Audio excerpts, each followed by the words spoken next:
En ce temps-là, voyant les foules, Jésus gravit la montagne. Il s'assit et ses disciples s'approchèrent de lui. Alors, ouvrant la bouche, il les enseignait. Il disait, « Heureux les pauvres de cœur, car le royaume des cieux est à eux. Heureux ceux qui pleurent, car ils seront consolés. Heureux les doux, car ils recevront la terre en héritage.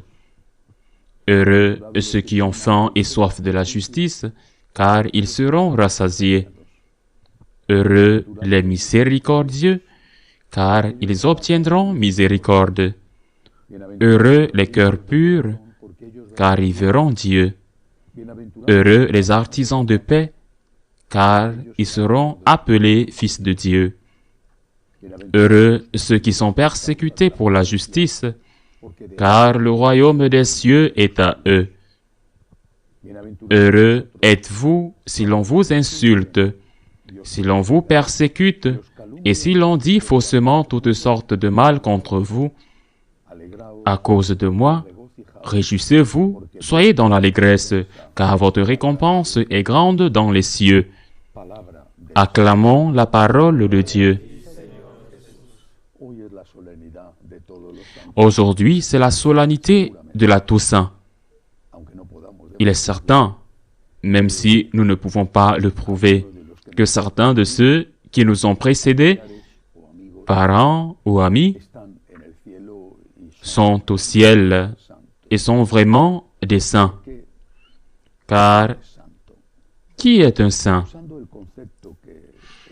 Selon le concept exprimé par saint Paul dans l'une de ses lettres, un saint est toute personne qui est dans la grâce de Dieu. Et, par conséquent, un saint est toute personne qui meurt dans la grâce de Dieu, même si elle doit passer un certain temps au purgatoire jusqu'à ce que la culpabilité de ses péchés, pas les péchés, car elle est déjà dans la grâce de Dieu, mais la culpabilité, la conséquence du péché, soit purifiée et qu'elle puisse être face à face avec Dieu au ciel. Le saint est celui qui meurt dans la grâce. C'est une définition qu'il ne faut pas oublier, parce que parfois, quand on pense aux saints, on pense à ces personnes merveilleuses, extraordinaires, qui sont canonisés saints, martyrs, prêtres, ou fondateurs de congrégations, évêques courageux,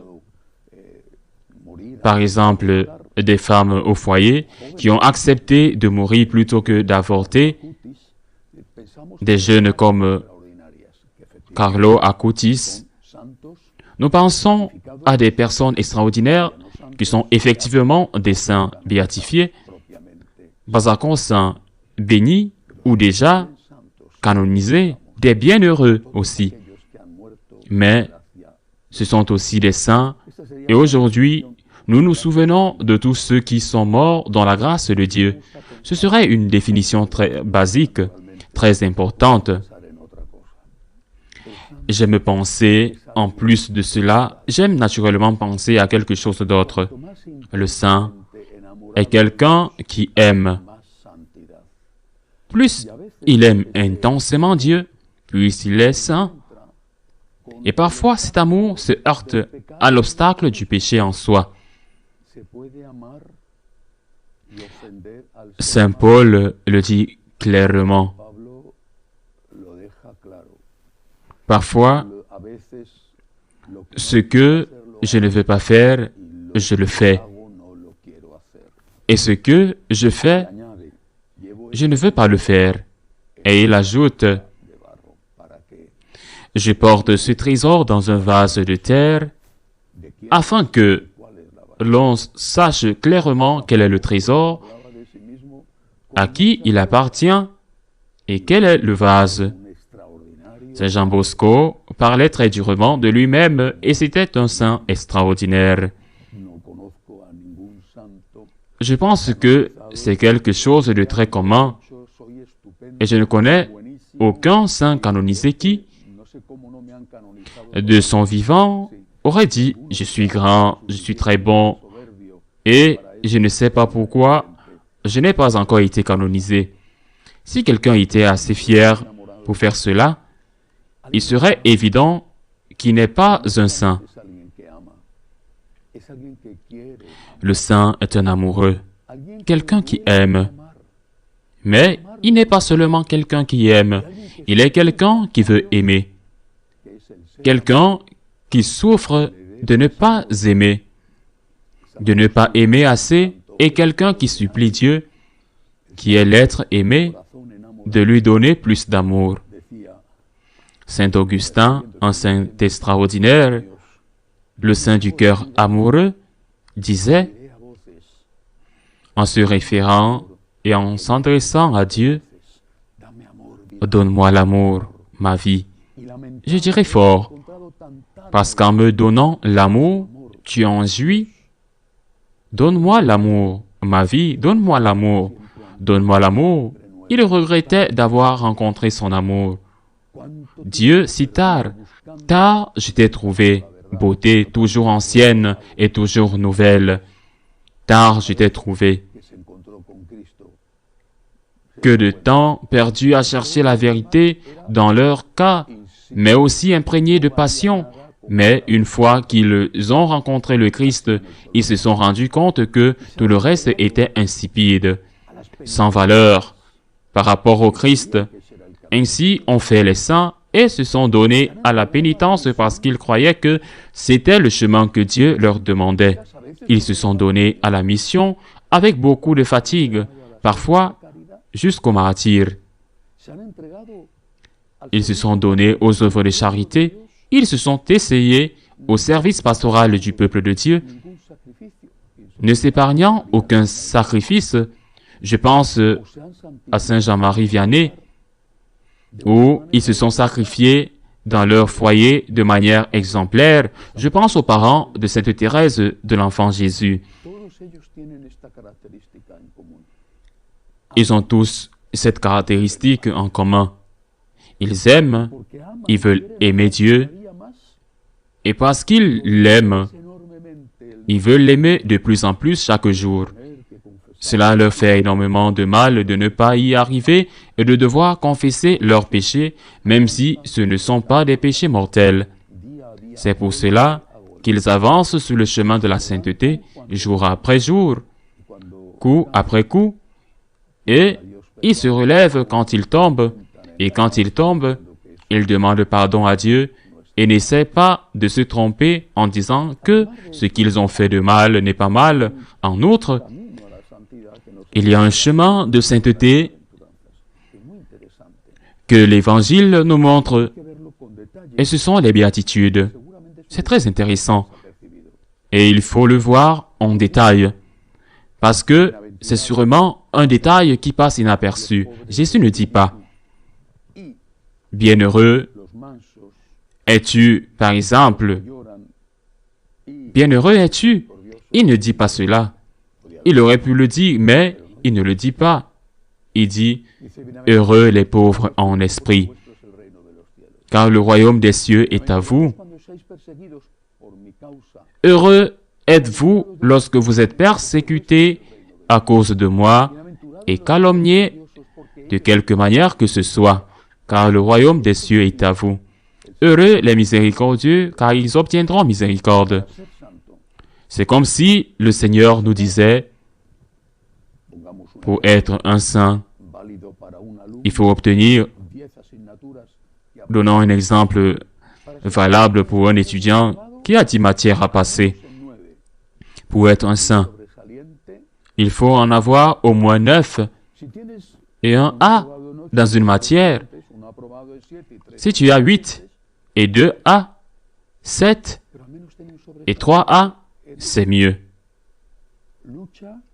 Mais au moins un A dans une matière. Il faut lutter pour les avoir toutes. Qui aura un grand cœur, mais aussi un tempérament diabolique? Eh bien, nous devons nous efforcer de contrôler son caractère et de développer ce qui lui vient naturellement, c'est-à-dire son grand cœur, qui sera une personne toujours au service des autres, toujours disponible, mais peut-être en même temps envieuse, eh bien, il devra essayer de maîtriser cette envie de se développer de son don naturel par lequel, d'une manière particulière, il est devenu un saint. Il va devenir un saint. Êtes-vous persécuté pour avoir défendu le Christ? Félicitations. Dit Jésus, réjouis-toi. Réjouis-toi, tu es sur le chemin de la sainteté. Recommande-toi à Saint Dimas pour que, jusqu'à la dernière minute, tu défendes le Seigneur. Peut-être as-tu tel ou tel problème. Qui sait avec quoi? Lutte parfois. Si tu tombes, confesse-toi. Et quand tu regardes l'histoire des grands saints, tu vois qu'il en a été ainsi pour chacun d'entre eux. Sainte Thérèse de Jésus, une intrépide vagabonde, comme nous l'appelons en Castille, mais une femme de prière, c'était sa spécialité. Saint Ignace de Loyola, avec tant de qualités, mais sa spécialité était l'obéissance. Saint Camillus de Lélis, Saint Camillus ou Saint Jean de Dieu, avec ses hauts et ses bas et ses difficultés, mais sa spécialité était la miséricorde envers les malades. Saint François d'Assise, qui a dû beaucoup lutter pour la chasteté, a eu une histoire de jeunesse difficile, et cela le marque. Mais sa spécialité était la pauvreté et le dévouement absolu au Seigneur. Chacun a un chemin que Dieu a préparé en lui donnant des qualités, des sensibilités que l'autre n'aura pas. Vous voyez quelqu'un qui souffre et votre cœur bondit. L'autre voit la même chose et ne la voit pas. Mais peut-être que l'autre sera sensible à quelque chose d'autre. Chacun a son fil d'or, son chemin vers le Seigneur. Si tu as un A dans toutes les matières, tant mieux. La Vierge Marie. Mais si tu as au moins un A dans une matière et un passable dans les autres, tu pourras peut-être un jour être sur les autels. Je le répète, le saint est celui qui aime. Aujourd'hui, à la Toussaint, en nous souvenant de ceux qui nous ont précédés et qui nous ont laissés, non pas un exemple de perfection, mais un exemple de perfection dans certaines choses, en nous souvenant de ceux dont le sang coule encore dans nos veines, nous demandons au Seigneur, aide-moi à être un saint. Aide-moi à t'aimer chaque jour davantage. Pardonne-moi mes péchés. Fais-moi tomber amoureux. Donne-moi l'amour, ma vie. Je crie, parce qu'en me donnant l'amour, tu t'en réjouiras. Ainsi soit-il.